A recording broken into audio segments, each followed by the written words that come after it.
Bonjour, bienvenue à tous. Nous sommes ravis de vous accueillir ici dans cette magnifique ville de Nantes. C'est dans le cadre de Nantes Innovation Forum que le journal Le Monde organise aujourd'hui une journée avec 3 tables rondes autour de la thématique crise et innovation citoyenne. 3 temps différents auxquels vous pourrez participer en interagissant avec nos invités sous forme de questions. Nous aurons 40 minutes de débat et 20 minutes d'échange avec nos invités. Pour poser vos questions très prosaïquement, vous visionnez également les conférences. Merci de vous rendre sur nantesinnovationforum.fr ou sur la page Facebook Le Monde Événements.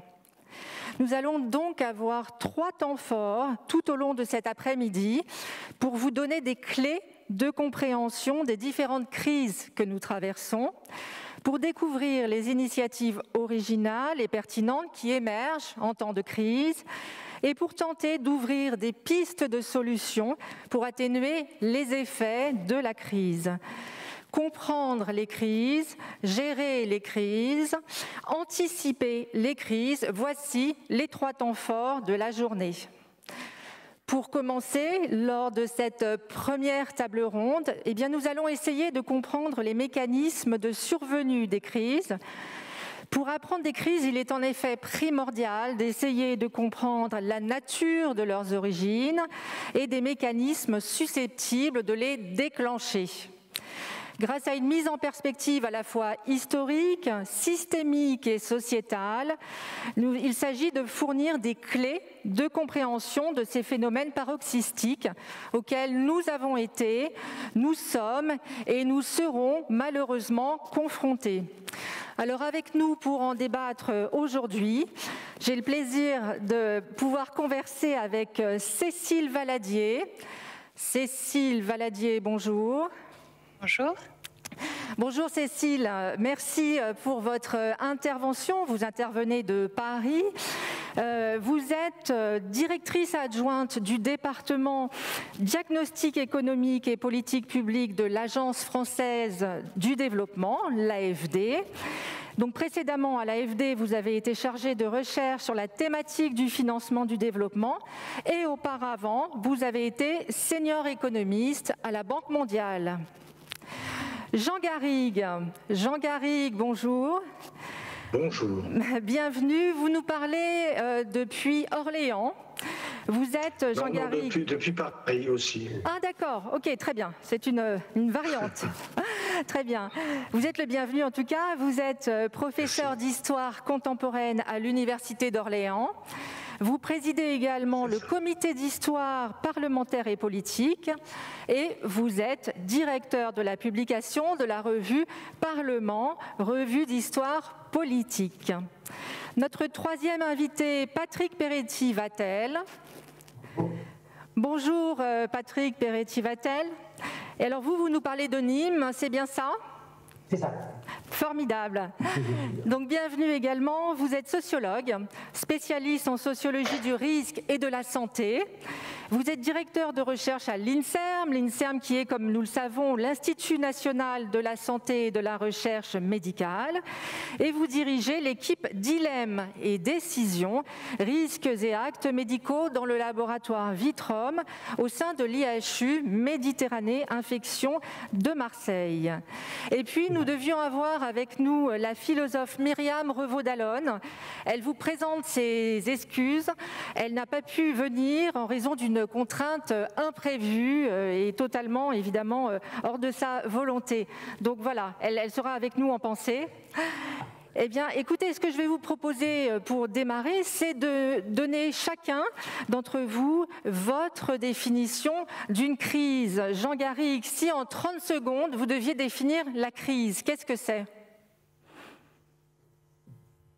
Crise, c'est le moment où un système, pour ce qui me concerne essentiellement un système politique, mais je dirais un écosystème au sens plus large de la manière dont fonctionne une société, subit un traumatisme, quelquefois un traumatisme de nature économique, sociale, mais que les guerres ont été des moments de crise très importants, et se trouve de ce fait totalement déstabilisé. Mais en réalité, ces déstabilisations-là sont toujours le révélateur de failles, de problèmes qui étaient récurrents déjà, qui existaient, qui préexistaient à la crise dans ces sociétés. Je crois que c'est un phénomène général à toutes les périodes de crise, sous tous les régimes et à toutes les époques. Patrick Peretti-Vattel, vous avez le même genre de définition de la crise ou quelque chose de différent ? S'agissant de la crise sanitaire, donc en 30 secondes, 1 minute, alors, pour le sens commun, pour le dire vite, une crise sanitaire, c'est une situation dans laquelle il y a une menace qui surgit brusquement et qui fait beaucoup de victimes. Alors, pour les sociologues et les politistes qui ont travaillé sur les crises sanitaires depuis 30 ou 40 ans, la caractéristique fondamentale, en tout cas des crises sanitaires contemporaines, c'est l'incertitude, ou plutôt la multiplication des incertitudes. Incertitude d'abord sur la gravité de la menace, et c'est d'ailleurs pour ça que, heureusement, on a beaucoup de crises sanitaires qui font finalement peu de victimes, en tout cas beaucoup moins que prévu. Ça a été par exemple le cas pour la crise de la vache folle en 1996 ou pour la pandémie H1N1 en 2009. Et la crise actuelle, elle illustre bien cette montée, cette multiplication des incertitudes, puisque depuis mars et à tous les niveaux, on ne sait toujours pas vraiment comment le virus se transmet, est-ce qu'il va muter, est-ce qu'on peut l'attraper plusieurs fois, mais aussi au-delà du virus lui-même, est-ce que le système de soins va tenir, ou encore est-ce que les gens à l'époque, on se demandait si les gens allaient accepter d'être confinés. Et encore aujourd'hui, on ne sait pas si on va trouver un traitement, on ne sait pas si on va trouver un vaccin. On ne sait pas s'il sera efficace, on ne sait pas non plus si les gens vont accepter d'être vaccinés. Donc il y a énormément d'incertitudes dans les crises sanitaires contemporaines, et ce sont des incertitudes qui, bien sûr, compliquent la gestion de ces crises. Merci Patrick pour cette définition. Cécile Valadier, quelle est votre définition du mot crise ? Alors en économie, la crise, c'est un ralentissement brutal en fait de l'activité économique qui s'accompagne par un recul plus ou moins durable du PIB d'une économie, c'est-à-dire de la somme des richesses qui est produite par cette économie une année donnée. Et c'est souvent matérialisé au niveau individuel par des pertes d'emploi, la perte du pouvoir d'achat, une hausse du chômage, comme la faillite des entreprises. Merci à tous les trois. Donc on le voit, le mot crise est extrêmement complexe, extrêmement riche. Et justement, Jean Garrigue, en tant qu'historien, comment naissent finalement les crises démocratiques ? Vous savez, le modèle démocratique, c'est un modèle finalement relativement récent dans l'histoire du monde. Il y a eu des exemples de formes de démocratie dans la Grèce classique, 5 siècles avant Jésus-Christ, mais qui ont d'abord été éphémères et très ponctuelles et réservées à une partie de la société. Bref, c'est un modèle, la démocratie, qui s'est péniblement installée, je dirais, à l'échelle européenne et même mondiale, tout au long du 19e siècle.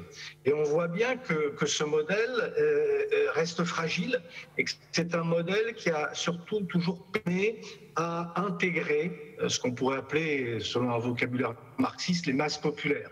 Je veux dire qu'il y a eu à plusieurs reprises des moments où ce système de la démocratie libérale, parlementaire, n'a pas réussi à satisfaire aux besoins de la majorité de la population, et ce qui a effectivement mis la focale, l'éclairage sur les insuffisances du modèle démocratique,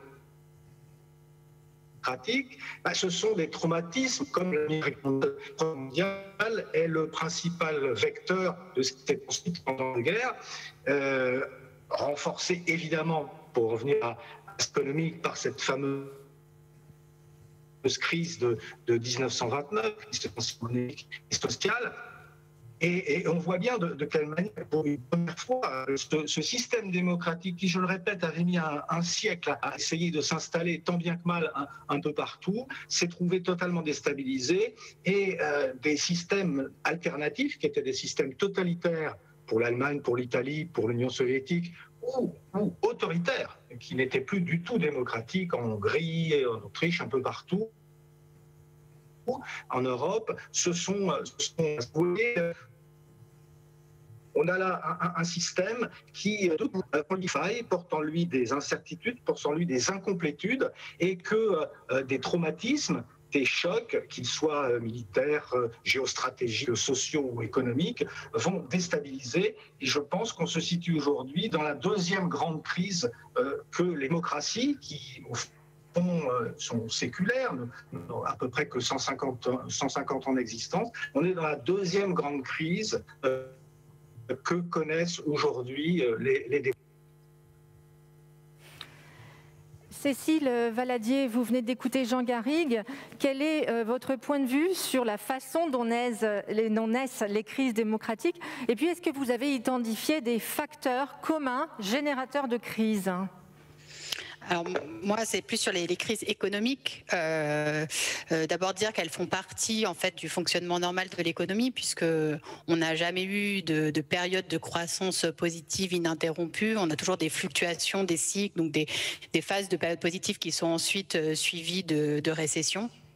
Et historiquement, c'est vrai que les crises financières ont un certain nombre de facteurs communs quand elles naissent, qui sont identifiés souvent d'ailleurs a posteriori par les économistes.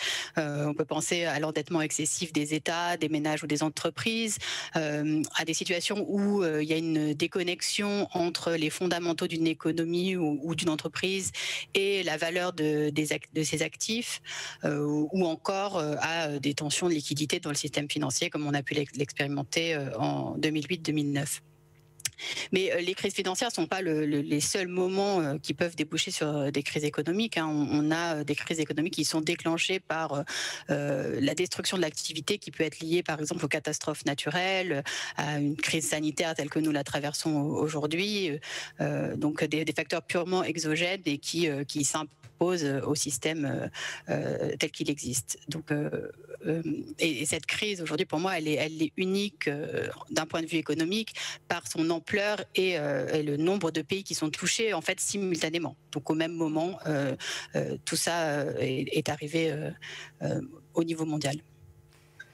Patrick Peretti-Vatel, est-ce que vous avez repéré des déclencheurs de ces crises? Alors, si on s'intéresse à la genèse des crises sanitaires, effectivement, à l'existence de déclencheurs, finalement, il y a des choses qui sont assez proches de ce qu'évoquait Jean Garrigue dans ses propos préliminaires pour définir ce que c'est qu'une crise sanitaire. C'est-à-dire que le plus souvent, une crise sanitaire, elle résulte de la rencontre entre une circonstance exceptionnelle, un déclencheur, donc si vous voulez, et un contexte structurellement propice sur le plan social, économique ou politique. Donc pour reprendre une métaphore, c'est une étincelle qui met le feu aux poudres, donc il faut qu'il y ait l'étincelle, mais il faut aussi que la poudre soit là. D'ailleurs, ce qui s'est passé à Beyrouth cet été, malheureusement, l'illustre très bien. C'est-à-dire qu'on ne sait pas vraiment par quel hasard, pour l'instant, ce stock de nitrate d'ammonium a explosé ce jour-là. Par contre, si ce stock se trouvait là depuis des années, pour résumer, c'est parce que depuis des années, il y a des graves dysfonctionnements dans le commerce maritime international et visiblement aussi dans le fonctionnement du port de Beyrouth. Donc il y a des faiblesses structurelles que vient rencontrer un déclencheur. De la même façon, pour parler des crises sanitaires qu'on a connues en France, le scandale du sang contaminé en France dans les années 80, c'est la rencontre entre un nouveau virus, le VIH, et les faiblesses organisationnelles et culturelles d'un système qui repose sur le don du sang en France, et qui implique en particulier qu'on ne va pas soumettre les donneurs à des interrogatoires comme on pourrait le faire dans des pays où on vend le sang. De la même façon, la crise de la vache folle en 1996, c'est le prion qui révèle les faiblesses de la filière bovine britannique, puisqu'à l'époque, il y avait eu des politiques de dérégulation et de déréglementation qui ont permis donc de ne plus chauffer suffisamment les farines animales issues de moutons malades et destinées au bœuf, et qui donc ont préservé l'agent infectieux, le prion. De la même façon, la canicule de 2003, c'est effectivement une vague de chaleur imprévue. Alors après, on pourrait discuter effectivement sur le caractère imprévu avec un spectre historique plus large. Mais voilà, c'est une vague de chaleur imprévue qui vient rencontrer des faiblesses issues d'une politique qui privilégie jusque-là quand même le maintien à domicile des personnes âgées, isolées, dépendantes. Et encore une fois, au printemps dernier, le confinement, il a été quand même justifié par le manque de lits d'hôpitaux et le manque de masques, qui sont les conséquences de choix politiques antérieurs. Plus généralement, si on parle des maladies infectieuses émergentes qui sont à l'origine de beaucoup de crises sanitaires ces dernières décennies, on sait aussi évidemment que l'émergence et la circulation rapide des virus, elles dépendent étroitement d'activités humaines. Et d'ailleurs, on notera que le SARS-CoV-2 il s'est répandu beaucoup plus vite que le virus de la grippe espagnole en 1917-1918, évidemment. Donc même si les crises sanitaires, effectivement, elles peuvent sembler dans une certaine mesure extraordinaires, inédites, accidentelles, elles sont aussi la conséquence des problèmes sociaux, économiques et politiques de leur époque. Et pour les freiner, il faut sans doute se préoccuper des déclencheurs éventuels, mais aussi, surtout, je pense, des faiblesses structurelles que ces déclencheurs vont rencontrer. Effectivement, c'est un point important, on peut y revenir tout à l'heure. Jean Garrigue, les crises, quelle que soit leur nature, vous semble-t-elle déboucher systématiquement sur des crises du fonctionnement de la démocratie ou pas ?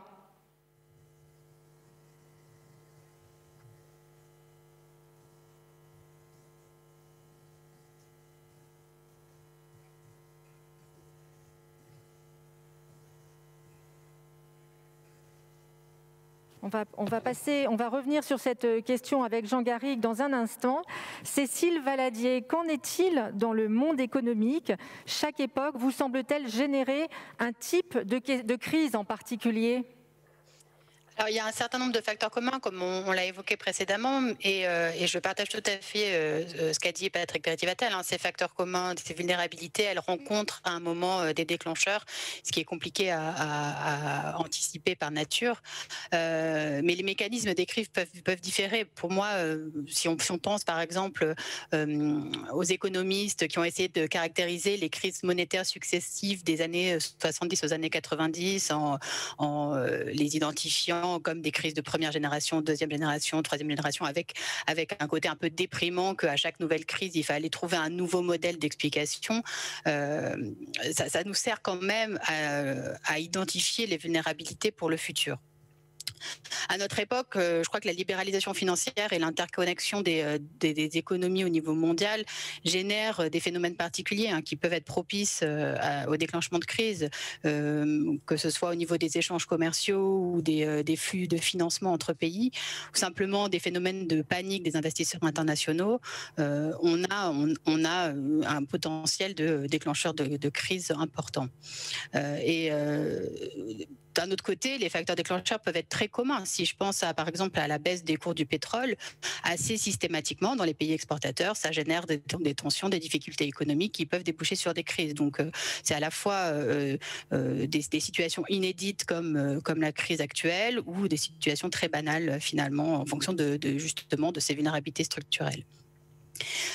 Et une situation unique comme celle d'aujourd'hui, c'est unique au tenté, mais ça ne veut pas dire que ça ne se reproduira pas demain, et c'est important, je pense, d'en tirer les leçons. Je ne crois pas que l'histoire se répète à l'identique, pour la raison suivante. On apprend quand même des crises précédentes, on apprend de l'analyse de ces crises, quels sont les phénomènes qui ont pu amener à celles-ci, on fait des liens qu'on n'avait pas identifiés auparavant, et on adapte aussi en économie nos réponses de politique économique en essayant de ne pas répéter les erreurs du passé dans la mesure du possible. Merci Cécile pour effectivement ces explications. Est-ce qu'on a retrouvé Jean Garrigue ? Est-il de nouveau parmi nous ? Les soucis de la technique ? Non, alors Jean Garrigue pour l'instant n'est pas là. Patrick Peretti-Vattel, Vous semble-t-il que les crises sont porteuses d'opportunités pour qui sait les saisir?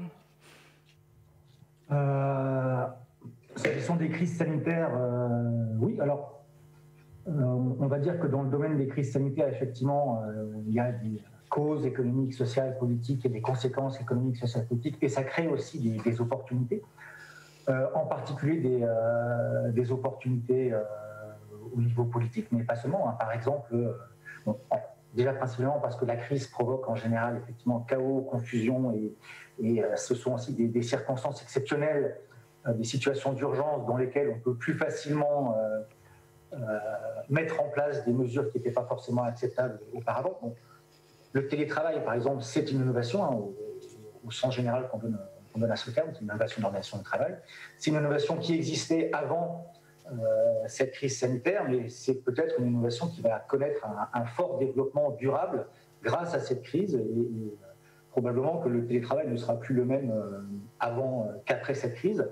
Après, dans le domaine politique en particulier, c'est vrai que la crise sanitaire provoque du chaos, provoque de la confusion, et donc souvent elle justifie des mesures draconiennes, l'instauration d'un état d'exception, d'un état d'urgence, et la mise en place de mesures inédites, hein, pour certaines appelées à perdurer après la crise. Hein. C'est Michel Foucault qui, à propos des épidémies de peste médiévale, opposait en fait ce qu'il appelait un rêve littéraire et un rêve politique. C'était le rêve littéraire des écrivains qui, à l'époque, soulignaient la déliquescence du corps social, le fait qu'il n'y avait plus aucune autorité morale parce que tout le monde fuyait les villes. Et puis à ce rêve littéraire, lui, il opposait ce qu'il appelait un rêve politique de la peste, parce qu'à l'époque, un certain nombre de mesures draconiennes, justement, de quadrillement de la population, de surveillance et de contrôle, avaient été mises en place pour gérer l'épidémie. Et c'est vrai que ça fait quand même beaucoup écho à ce qu'on connaît aujourd'hui, hein, parce que finalement, le confinement, c'est une innovation.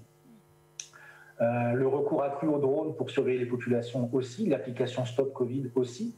Ce sont sans doute des innovations, des modes de contrôle de la population qui vont laisser des traces et qui vont perdurer au-delà de la crise. Hein, dans un autre, c'est pas spécialement nouveau. Hein, finalement, je pense au début du XIXe siècle, il y avait eu une épidémie de choléra à Paris, par exemple, suite à laquelle, justement, on avait décidé qu'il fallait refondre complètement l'architecture urbaine, mettre en place des nouveaux égouts, etc.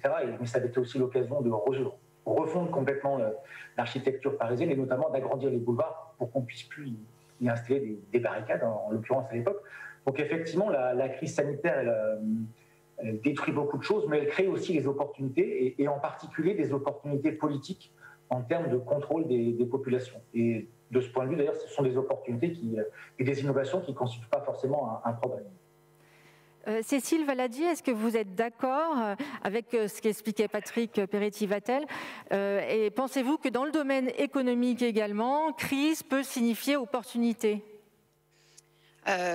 Oui, je crois que c'est le cas. Si on prend l'exemple, par exemple, des plans de relance qui ont été annoncés pour soutenir l'économie, pour redémarrer l'activité suite à la crise, il va falloir se poser la question de la qualité des mesures qui sont annoncées, et notamment dans quelle mesure celles-ci répondent à une ambition d'être plus résilient aux crises futures. Et je pense en particulier à une crise systémique qui est celle du climat. On sait que les plans de relance qui ont été annoncés pêchent un peu cruellement par la prise en compte de la dimension environnementale. On sait qu'ils ont même potentiellement des effets nets négatifs sur la lutte contre la pollution, l'environnement, le climat, la biodiversité. Et il y a un espace de discussion qui s'ouvre sur quelle bonne politique économique pour répondre à cet enjeu-là. Et on sait que des investissements publics dans les secteurs ciblés sur la transition écologique peuvent à la fois relancer l'activité économique et en même temps améliorer la résilience de notre économie aux crises futures. Donc je pense que ça ouvre l'opportunité de ce débat et de la mise en œuvre de politiques qui répondent à cet enjeu. Évidemment, il faut un soutien public et que les autorités politiques en fait se saisissent aussi de ces enjeux-là. On sait qu'ils ont une capacité d'action décisive. On l'a vu juste après la crise avec des milliards annoncés pour soutenir l'économie. Il manque un peu, je pense, la volonté politique d'aller dans le sens de cette crise plus systémique qui est la lutte contre le changement climatique. Patrick Pérédi-Vatel, est-ce que vous avez l'impression que les solutions aux crises doivent forcément passer par des innovations? Alors des innovations qu'elles soient de tous ordres, hein, techniques, gouvernementales, sociétales? Pas nécessairement. En tout cas, alors c'est peut-être un petit peu fataliste comme point de vue, mais il me semble que l'histoire nous montre que souvent les crises sanitaires se résolvent d'elles-mêmes, ou du moins que la menace qui les a déclenchées disparaît d'elle-même. Ça a été le cas pour un certain nombre de virus, ça a été le cas, me semble-t-il, pour les épidémies de peste au Moyen-Âge. Elles ont fini par disparaître, mais c'est pas, me semble-t-il, des innovations humaines qui ont été décisives. Alors, bien sûr, dans le cas présent, c'est vrai que depuis quelques mois, on a déployé des efforts colossaux pour en particulier chercher un nouveau vaccin, et peut-être que ça va déboucher sur des avancées significatives et que, au-delà d'un vaccin one-shot contre ce virus-là, on va être capable dans les années à venir de produire des vaccins plus rapidement grâce aux efforts qui auraient été fournis à ce moment-là. Mais je ne suis pas du tout sûr qu'il faille vraiment des innovations. À la limite, d'ailleurs, peut-être que ce qui peut jouer davantage, en écho à ce que je disais précédemment, ce sont les innovations qui, entre deux crises sanitaires, vont permettre soit de gommer, mais voire aussi peut-être d'aggraver les conditions structurelles dans lesquelles la prochaine crise va se produire. Donc voilà, je pense que ce ne sont pas forcément les innovations qui permettent de sortir d'une crise sanitaire, mais peut-être plutôt en particulier les innovations entre crises sanitaires qui permettront peut-être d'amortir la suivante. Cécile Valadier, dans votre domaine, donc l'univers économique, les solutions aux crises passent-elles forcément par des innovations, quel que soit leur type? Pas nécessairement aussi. Je crois qu'elle passe surtout par l'expérience des crises précédentes, savoir qu'on a pu faire telle ou telle politique avec les effets qu'on a pu avoir dans le passé aide à guider l'action publique. En revanche, ce qui est vrai, c'est que les périodes de transition après les crises sont peut-être plus propices à l'innovation, elles sont plus propices à changer les modes de faire et elles peuvent être accompagnées par les politiques économiques.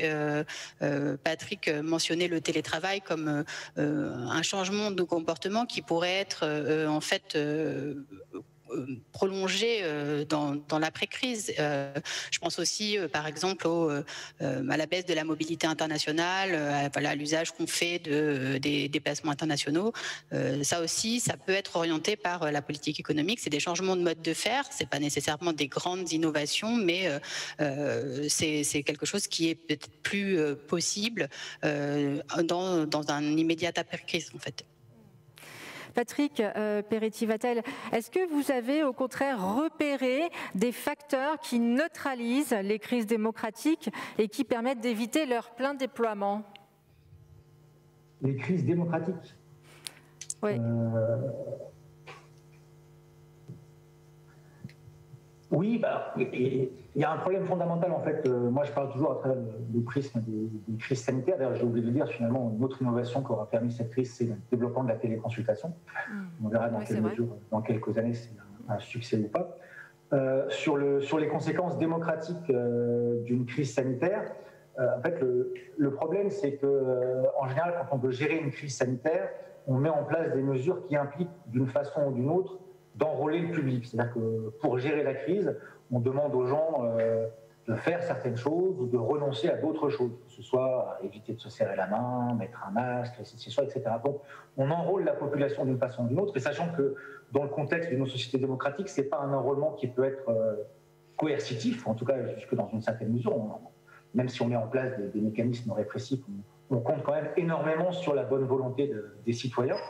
Et donc, ça implique en particulier, je suis désolé, ça a sonné, mais je ne vais pas répondre, ça implique en particulier que les gens fassent confiance à leurs autorités. Et de ce point de vue-là, c'est vrai que pour éviter que la crise sanitaire débouche sur une crise démocratique parce que les gens ne font plus confiance au gouvernement et donc n'adhèrent pas aux mesures de gestion des crises, d'abord, il faut que autant de se faire que se peut que la crise ne dure pas trop, parce que toutes les mesures qui suspendent en quelque sorte l'état de droit deviennent de moins en moins acceptables lorsqu'elles se prolongent, sachant que l'autre aspect, c'est que, évidemment, cette confiance du public doit aussi être nourrie, être améliorée, en tout cas notamment par des actions de transparence ou par l'implication de la société civile dans la gestion de crise, sachant que, bon, en général, c'est normal, les gestions de crise sont plutôt très centralisées. Donc, en général, quand on gère une crise, les citoyens ou les corps intermédiaires, la démocratie locale, tout ça, ça passe complètement à la trappe. Mais le problème, c'est que plus la crise se chronicise, plus ça devient difficile d'opérer de cette façon-là. Donc, c'est vrai qu'en général, on considère que, alors, ce sont un peu des vœux pieux, mais pour éviter qu'une crise sanitaire débouche sur une crise démocratique, il faut, autant que faire se peut, éviter de privilégier une gestion centralisée lorsque la crise dure, et puis essayer de mettre en place des mécanismes de gestion de crise qui assurent la transparence de ce que c'est. Alors, encore une fois, sur ce point-là, effectivement, la question de la transparence, c'est que asséner des tonnes de chiffres aux populations tous les jours pour qu'ils sachent exactement quel nombre de cas graves, déclarés, décès, etc., je ne sais pas si c'est forcément la transparence la plus efficace pour la gestion de crise, mais en tout cas, voilà, il faut essayer, autant que se faire surtout quand la crise sanitaire perdure, d'injecter un petit peu de participation, de décentralisation et faire beaucoup de pédagogie et d'information. Cécile Valadier, dans le domaine économique, y a-t-il des facteurs qui neutralisent les crises et qui permettent évidemment d'éviter leur plein déploiement? Alors bien sûr, c'est toujours compliqué à savoir ce qui se serait passé si on n'avait pas fait ceci ou cela, mais néanmoins, vous avez peut-être des observations à ce sujet. C'est vrai que les mesures de soutien à l'économie telles qu'on les a connues là, au moment du confinement et qui se prolongent actuellement dans beaucoup d'économies, ça c'est très important. Ça permet en fait d'éviter que le plein impact de la crise économique se déploie sur la majeure partie de la population, et ça permet d'éviter un cercle vicieux en fait qu'on connaît bien, hein, quand les gens n'ont plus de travail, les entreprises ferment, leurs revenus diminuent, donc ils consomment moins, donc ça a des effets d'entraînement sur le reste de l'économie. De la même manière, ça a un effet aussi sur les recettes publiques de l'État, qui peut du coup moins soutenir l'économie en retour. Donc je crois qu'il y a quand même des mesures de politique économique qui ont été prises et qu'il faut saluer et qui sont assez essentielles. On voit que c'est difficile, on voit qu'aux États-Unis, par exemple, il y a des tensions dans le prolongement du stimulus budgétaire qui a été mis en place post-confinement. On voit que c'est pas évident d'avoir ce type de réponse économique, et il faut bien sûr avoir les moyens de pouvoir faire de pouvoir prendre ce type de mesures. Après, ça dépend un peu aussi de l'ampleur et de la durée de la crise. Je crois que c'est là que tout l'enjeu est de pouvoir amortir le choc et l'amortir suffisamment longtemps pour que les choses puissent reprendre. Merci effectivement Cécile. Alors je vous le rappelle, vous pouvez, vous qui nous regardez, interagir avec nos invités sous forme de questions. Donc n'hésitez pas pour cela à vous rendre sur nantesinnovationforum.fr ou sur la page Facebook Le Monde Événements. Alors je ne sais pas si nous avons retrouvé Jean Garrigue. Est-ce que Jean Garrigue s'est reconnecté? Je pense que oui. On va donc le retrouver dans un instant.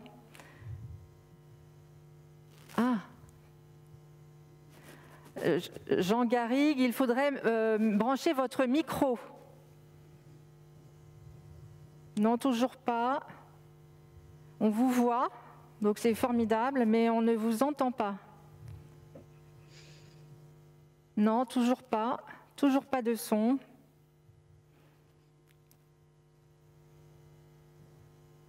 Les joies de la technique. Ah, c'est formidable. Bienvenue à nouveau, Jean Garrigue. Alors, justement, tout à l'heure, la question que je voulais vous poser, c'est finalement, quelle que soit leur nature, les crises débouchent-elles systématiquement sur des crises du fonctionnement de la démocratie ? à chaque fois qu'il y a eu des crises, quelles qu'elles soient, elles ont remis en question tout ou partie du fonctionnement des démocraties. On n'est pas forcément entré dans une crise similaire à celle des années 30, à laquelle je faisais référence tout à l'heure, qui a conduit à l'émergence de régimes totalitaires, même si des tentations totalitaires peuvent exister, par exemple, dans les régimes islamiques, mais ils ne sont pas provoqués par la crise de la pandémie d'aujourd'hui, par exemple. Mais on voit bien que, de toute manière, il y a une remise en question. À tous les niveaux, une remise en question de notre manière de nous déplacer, de notre manière de travailler, de notre manière d'échanger socialement. Et puis, il y a une remise en question, évidemment, de notre manière de fonctionner politiquement. Mais là, si vous voulez, la pandémie d'aujourd'hui, elle n'est qu'un des éléments d'une crise qui, à mon sens, est une crise de civilisation, de transition civilisationnelle, qui forcément a un impact profond sur le fonctionnement de notre démocratie. La séquence qui a commencé avec les Nuits debout, qui s'est prolongée avec le dégagisme de 2017 et puis avec les révoltes des Gilets jaunes, eh bien, toute cette séquence-là, elle est le symptôme d'une crise de la démocratie. La pandémie rajoute les solutions, la manière de gérer la pandémie rajoute des éléments à notre réflexion sur cette crise. On parle beaucoup de recréer un nouveau monde, de repartir sur de nouvelles bases, recréer un nouvel État-providence. Bon ben ça, on voit très directement que c'est lié aux conséquences de la pandémie, mais c'est lié tout autant à ce qui est venu en amont de cette crise sanitaire, c'est-à-dire cette interrogation collective sur un écosystème politique qui ne fonctionne pas très bien et qui a conduit à l'émergence de systèmes, de personnalités en tout cas populistes aux États-Unis, dans le Royaume-Uni, au Brésil, qui a conduit à consolider des démocraties qu'on peut qualifier d'illibérales, comme par exemple en Hongrie avec M. Orban. Donc on voit très bien que cette crise de la démocratie, si vous voulez, elle n'est pas liée forcément à un événement, un élément particulier, mais à mon sens, véritablement à une période là où nos sociétés doivent s'adapter à la société mondialisée du numérique, etc., etc. En tout cas, à quelque chose de nouveau, à une recréation finalement de la démocratie. Jean Garrigue, les solutions aux crises doivent-elles, selon vous, forcément passer par des innovations qu'elles soient techniques, gouvernementales, sociétales, tout type d'innovation?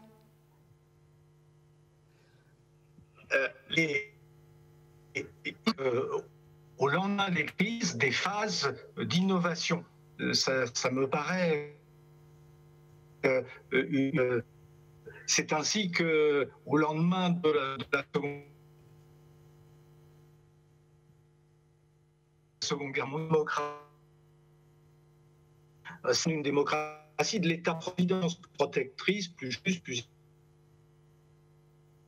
équilibrée. Et le modèle de l'État-providence qui a été de manière très très forte.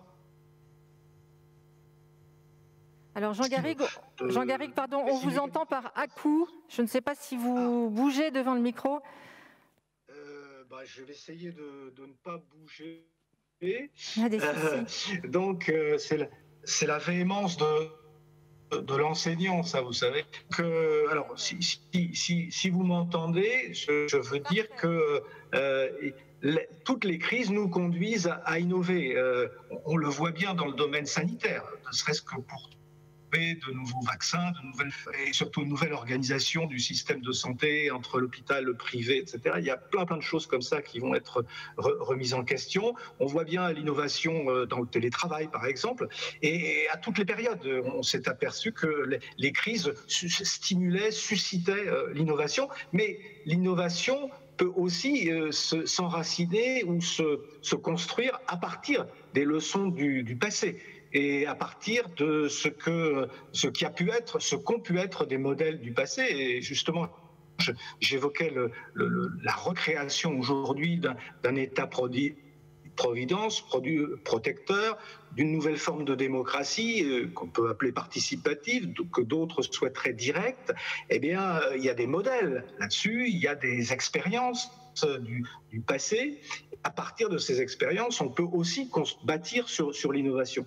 Donc, les choses sont très complexes. On ne peut pas duper et la crise nous conduit à nous repenser. On pourrait même dire que tout ce qui se passe aujourd'hui sur le terrain de la transition écologique, de la réflexion sur notre modèle de croissance, c'est aussi une manière de regarder ou de retourner vers le passé, vers les circuits courts des échanges, vers le recours à la bicyclette, par exemple, c'est-à-dire revenir un siècle en arrière. Oui, c'est de l'innovation, c'est une manière d'innover, mais en se ressourçant sur des modèles, sur des expériences du passé. Voilà, alors nous sommes désolés, nous vous présentons nos excuses pour ces petits désagréments techniques qui sont inhérents au mode de visioconférence. Cécile Valadier, si on prend un peu de recul, quels sont les grands enseignements qu'on peut tirer de la façon dont on s'est sorti des crises passées au plan économique, en l'occurrence, dans votre univers ? Comme je le mentionnais tout à l'heure, en fait, c'est des mesures de politique économique qui souvent viennent amoindrir les chocs que constituent les crises. Et donc, on a pu apprendre, par exemple, de la crise de 2008 que c'était peut-être une meilleure idée d'agir vite et de redonner la confiance aux acteurs privés. Donc, c'est ce qu'on a pu voir se déployer dès le mois de mars dans pas mal d'économies du G20, c'est-à-dire voilà, des mesures décisives d'apport de liquidité dans le système financier, de soutien budgétaire aux entreprises, aux ménages qui étaient affectés par la crise. Donc c'est ce type de mesures dont on a pu éprouver les bénéfices dans les crises passées, ou au contraire dont l'absence a pu aggraver les crises dans le passé. Donc là, il y a bien une interaction entre les chocs, les crises et la réponse qui est faite par les autorités politiques et économiques. Et donc c'est à l'aune de ces expériences qu'on peut bâtir des réponses aux crises économiques futures en s'inspirant de ce qui a pu fonctionner ou pas et dans le passé. Merci. Alors, l'heure tourne très vite. Nous allons maintenant passer à nos échanges, à vos questions, à nos intervenants. N'hésitez pas donc à les poser via nantinnovationforum.fr ou la page Facebook Le Monde Événements. Donc, je ne sais pas si nous avons déjà des questions qui sont arrivées. C'est le moment de profiter de l'intervention de nos invités. Alors, les questions, effectivement, il y a beaucoup de questions. Quelles seront les conséquences de l'endettement collectif massif et de l'appauvrissement individuel tout aussi massif ? Nos réponses à la crise sanitaire sont-elles le ferment de crise à venir ? Alors, qui souhaite parmi vous trois commencer à répondre à cette question ? Commencer à répondre sur les conséquences de l'endettement massif, peut-être. Oui. Donc c'est vrai que ce soutien de politique économique qu'on a vu, il est passé par des dépenses publiques énormes qui sont financées en partie et voire exclusivement par de l'endettement additionnel. Après, il faut bien voir quelle est l'alternative en réalité. Si l'alternative, c'est de laisser l'économie se détruire, donc voilà, les entreprises fermées, les gens perdre leur emploi, en fait, ça paraît compliqué de pouvoir émerger de la crise de manière indemne, on va dire. Alors, certes, il y a un endettement de l'État et des États au niveau européen et au-delà, mais il faut voir aussi qu'on est dans un contexte de taux d'intérêt relativement bas, donc qui pèse moins, disons, sur les générations futures, puisqu'on aura remboursé moins d'intérêts dans le futur, et que cet endettement, il peut être utilisé à bon escient. Il peut être utilisé justement, comme je disais tout à l'heure, pour orienter les investissements dans des secteurs à la fois qui auront un impact positif sur la relance économique, sur la situation économique, et un effet positif plus structurel, de long terme, pour faire face aux crises futures, et notamment, je mentionnais la crise climatique. Je crois qu'il faut faire la distinction entre une dette utile et une dette qui serait moins productive, et c'est vers ça qu'il faut qu'on puisse tendre dans le recours à de l'endettement massif et à des stimulus budgétaires qui sont importants. Merci Cécile. On va prendre une autre question de la part de... J'aurais voulu apporter des compléments. Ah pardon, Jean Garrigue. Ouais. Non, ça c'est pas Jean Garrigue, mais j'aimerais aussi intervenir, mais je laisse la parole à mon collègue. Merci, je me dépêche. Alors c'est juste sur le dernier aspect de la question qui portait sur le fait que cette crise-là puisse en elle porter les germes des crises futures. Un des problèmes, je vous disais tout à l'heure, des crises sanitaires, c'est que souvent elles entraînent une érosion de la confiance des populations à l'égard des gouvernements et des autorités, on va dire, et cette érosion complique la gestion des crises. Et c'est ce qu'on peut aussi craindre aussi, c'est un effet cumulatif. C'est-à-dire que par exemple, en 2009, on avait moins de 10% des Français qui étaient opposés à la vaccination. Avec la gestion de la pandémie H1N1, il y a eu une forte augmentation de l'opposition à la vaccination. Et quand on arrive en 2020 et bientôt 2021, on se dit, bah, tiens, pour gérer cette crise sanitaire, on va avoir encore recours à un vaccin. Le problème, c'est qu'on porte le fardeau de 2009, puisque le niveau de défiance à l'égard de la vaccination n'est pas redescendu au niveau antérieur. Donc, il y a aussi un problème de ce point de vue-là, qui a un cumul de défiance à l'égard des autorités qui s'accroît à chaque crise et qui va compliquer la gestion de la crise suivante. Voilà, je laisse la parole à Jean Garrigue. Oui, d'ailleurs, je rebondis complètement sur ce qui vient d'être dit, parce que ce cumul de défiance, qui est déjà le grand problème de nos systèmes démocratiques, qui se traduit par l'abstention et par le recours aux extrêmes et au populisme, pour simplifier, et moi j'y mets, contrairement à d'autres, une notion négative au terme de populisme. Historiquement, je pense qu'on peut prendre ce risque. En tout cas, la défiance, elle se cumule.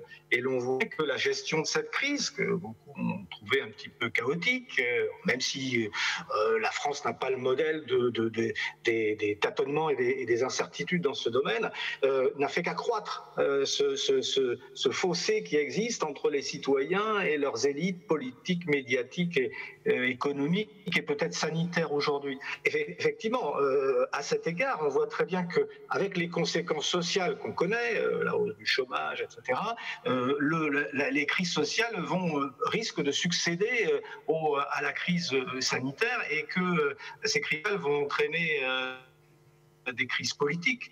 Donc on est entré dans une spirale très très dangereuse, ça c'est une certitude.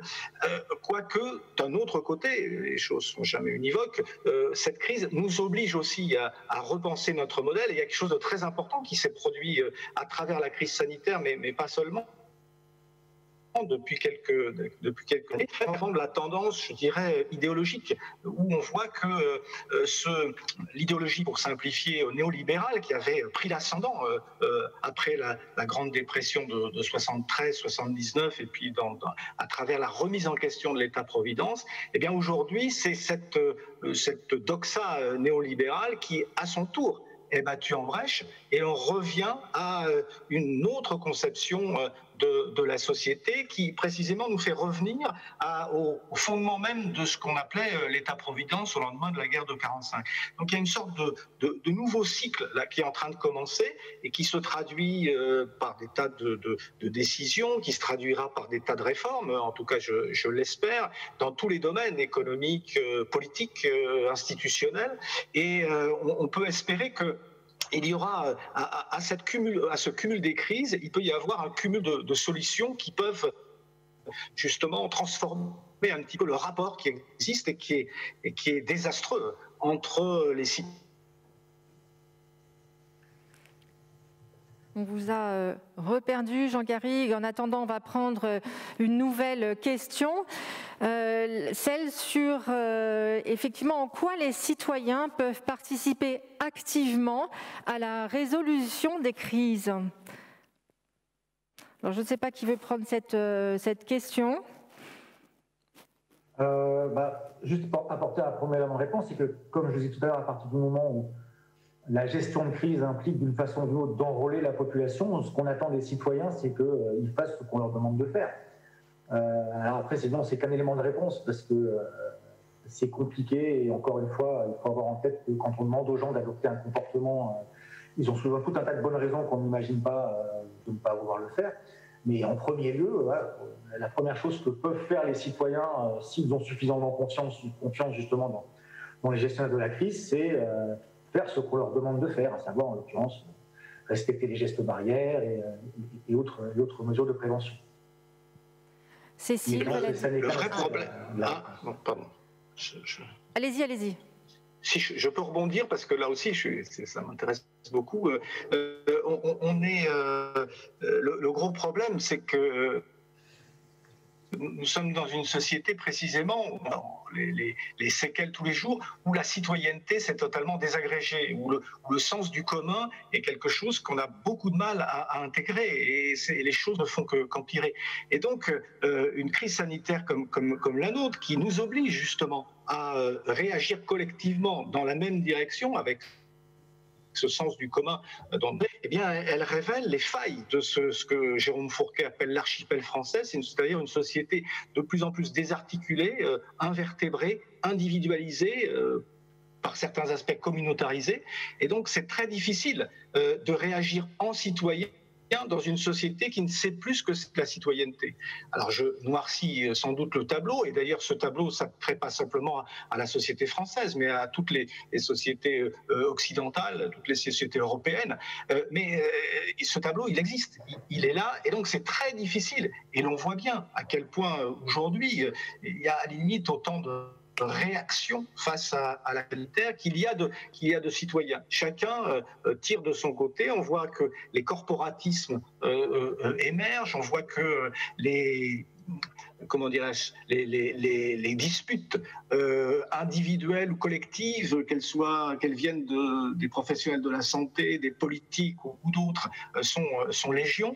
Et donc, on a l'impression d'une vraie difficulté justement à retrouver ce sens de la citoyenneté, et c'est un combat qui est très difficile à mener. Les hommes de la Troisième République, ils ont mis une 50aine d'années à installer véritablement l'idée d'une citoyenneté républicaine. Je pense qu'aujourd'hui, c'est un des défis de nos sociétés que de recréer cette citoyenneté.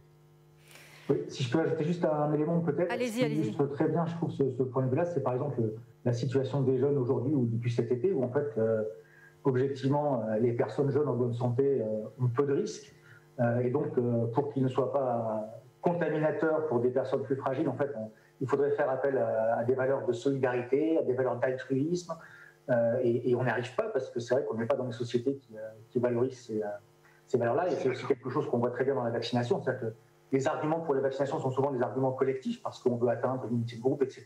Mais de facto, quand on travaille sur le concret des raisons pour lesquelles les gens décident de se vacciner ou pas, de vacciner leurs enfants ou pas, c'est quasi exclusivement des considérations individuelles qui sont avancées. Les gens se préoccupent très très peu des avantages collectifs de leur vaccination individuelle.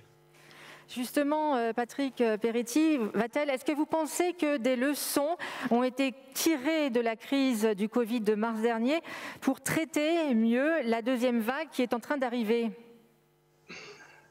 Alors là, pour l'instant, je manque d'éléments pour vous répondre. Ce que j'aurais tendance à dire, par contre, c'est que le confinement, donc c'est ce qu'on a mis en place au mois de mars pour gérer dans l'urgence cette épidémie, c'était une mesure qui était complètement inédite.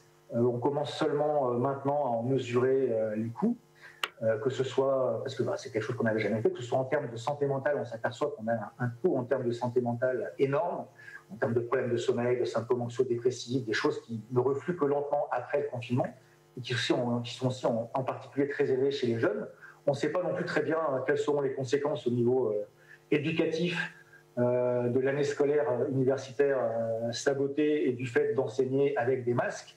Donc, je pense que une des principales leçons, c'est que, autant que faire se peut, il faudra éviter de reconfiner. En tout cas, c'est ce que disent les pouvoirs publics. Donc, je pense que, voilà, pour moi, une des principales leçons de la crise de ce printemps, c'est qu'il faudra absolument essayer de trouver autre chose que le confinement la prochaine fois. Une autre question de nos internautes. Est-ce que les modèles de décroissance économique, plus équitables socialement et écologiquement, peuvent être une réponse aux crises sociétales ? Cécile Valadier, est-ce que vous voulez réagir ? Alors, je ne sais pas exactement ce que ça recouvre. Si l'idée, c'est de dire, si on prend par exemple le confinement, on sait qu'il y a eu une baisse des émissions de gaz à effet de serre qui a accompagné le fait que la plupart des gens sur la planète devaient rester chez eux, qu'il n'y avait plus de mouvement, etc. Donc, on sait aussi que pour rester en dessous d'une hausse de température de plus de 1,5 degré, on devrait reproduire à l'identique en fait cette baisse d'émissions de gaz à effet de serre entre maintenant et 2030. Donc, voilà, c'est des éléments qu'on a, avec lesquels il faut qu'on puisse travailler, entre guillemets, c'est-à-dire se dire quels sont les impacts sociaux du confinement. Donc, Patrick en a très bien parlé, et je crois que globalement, effectivement, la vue des pouvoirs publics, c'est de dire que c'est sans doute un coût trop élevé à payer, un prix trop élevé à payer. Mais en même temps, on a aussi un cadre d'une limite finie d'une planète et des conséquences du changement climatique qu'il faudra prendre en compte. Donc, je ne sais pas exactement comment trouver les bonnes articulations de cette équation, mais je pense qu'il va falloir de toute façon réfléchir à ce qu'on entend par croissance économique et justement, c'est sans doute le moment d'innover sur qu'est-ce que ça veut dire peut-être plus de redistribution et penser à comment on peut maintenir une prospérité partagée tout en ayant un mode de fonctionnement qui soit plus sobre. Merci Cécile pour cette réponse. Alors on a une dernière question, l'heure tourne très vite. Une dernière question donc qui est: la remise en cause de l'idéologie libérale laisserait place à quelles idéologies? Le populisme, l'État centralisé et efficace, entre parenthèses, à la chinoise. Le risque pour les libertés individuelles est-il actuel? Les démocraties peuvent-elles être désirables dans un monde agité par les crises? Alors, il y a beaucoup de questions en une seule. Qui veut répondre? Qui veut se lancer? Moi, j'ai envie de répondre sur la désirabilité des démocraties dans un monde agité. C'est justement dans un monde agité que c'est important d'avoir un espace de débat, de discussion. C'est ça. On n'a pas une bonne réponse aux crises à dégainer et effectivement un pouvoir central très autocratique pourrait imposer la solution et tout irait bien. On sait que face à des chocs, face à l'incertitude, il faut une grande capacité d'adaptation, il faut être en mesure de surfer sur une vague qu'on ne maîtrise pas. Et donc, je crois que le système démocratique, il permet ça, il permet cette adaptabilité, il permet de remettre en cause des solutions qui ont pu être mauvaises un instant et qui paraissaient la bonne l'instant d'avant. Donc, moi, je crois très, très fermement au fait que le système démocratique est celui qui permet justement de s'adapter aux crises et d'y faire face. Jean Garrigue, est-ce que vous voulez nous donner la réponse de la fin de cette conférence? Non, je rebondirai là encore sur ce qui vient d'être dit. Il est certain que la démocratie connaît aujourd'hui une crise sans précédent, peut-être même plus grave que celle des années 30, parce que celle des années 30 elle s'adossait, je dirais, à une espérance qui était celle des masses populaires, du monde ouvrier, qui était la mythologie, on va dire. Aujourd'hui, l'espérance a disparu. En revanche, les démocraties, l'idée de la démocratie, c'est beaucoup plus installé un peu partout, et on la voit même poindre là où on ne l'attendait pas, dans des pays qui ont une très faible culture démocratique. Donc c'est vrai que la démocratie, à mon sens, reste le meilleur, le pire des systèmes à l'exception de tous les autres, comme disait Churchill, et que c'est à l'intérieur d'une France. Je pense qu'il y a une nécessité aujourd'hui de faire renaître une nouvelle démocratie à tout point de vue, pas simplement sur le plan institutionnel, sur le terrain de la participation des citoyens, mais sur le plan de la vision que nous avons du vivre ensemble. Et je pense que là, effectivement, dans cette capacité de récréation, dans cette capacité d'adaptation dont parlait ma collègue, eh bien, il y a effectivement des motifs d'espérer. Merci Jean Garrigue. Merci à tous les trois d'avoir participé à notre conférence sur comprendre les crises démocratiques. Nous allons rendre l'antenne. Merci encore. Merci à vous d'avoir posé vos questions en direct à nos intervenants et à très bientôt. Merci. Merci. Bon après-midi.